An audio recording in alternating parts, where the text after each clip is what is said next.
Magandang araw mga kababayan. Ako nga po pala si Ginoong Roy Vincent Pares at ang ibabalita natin ngayon ay ang tungkol sa cybercrime. Patuloy na dumarami ang kaso ng cybercrime sa Pilipinas.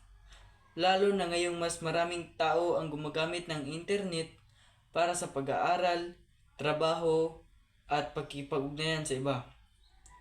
Ayon sa mga otoridad, kabilang sa mga karaniwang cybercrime ang online scam, hacking, identity theft, at pagpapanggap na nagbibenta ng produkto o nagpapadala ng peking mensahe na humingi ng pera o personal na impormasyon. Mayroon ding mga hacker na pumapasok sa social media account at ginagamit ito sa panluloko ng iba.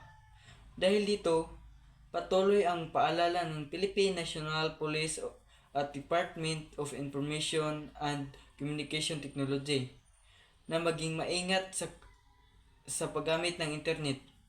Pinapayuhan ang publiko na huwag basta mag-click ng mga kahinahinalang link, huwag din magbigay ng password o one-time password. At siguraduhin lehitimo ang kausap online. Pinapaalala rin sa mga estudyante na gumagamit ng malakas na password at maging responsable sa pagpupost sa social media. Mahalaga ang pagiging mapanuri upang maiwasan ang panluloko at iba pang uri ng cybercrime. Sa panahon ng makabagong teknolohiya, mahalagang maging alerto at responsable sa paggamit ng internet upang maprotektahan ang sarili at ang iba. At yun lang po ang aking balita at maraming salamat po.